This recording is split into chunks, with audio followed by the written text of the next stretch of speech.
আমি দ্বিতীয় শ্রেণীতে পড়ি। আমি একটি কবিতা আবৃত্তি করব। কবিতার নাম তাল গাছ। লিখেছেন রবীন্দ্রনাথ ঠাকুর। তাল গাছ পায়ে দাঁড়িয়ে সব গাছ ছাড়িয়ে কি মারে আকাশে, বনে সাত কালো মেঘ ঘুরে যায়, একেবারে উড়ে যায়।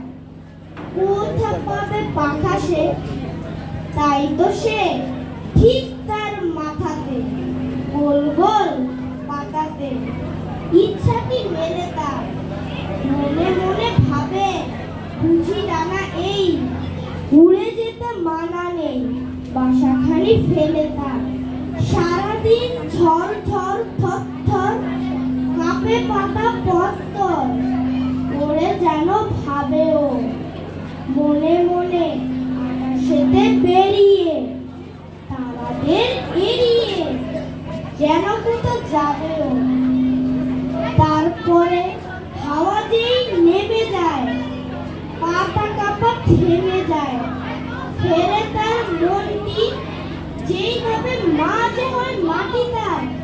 ভালো লাগে আরবার পৃথিবীর ধন্যবাদ।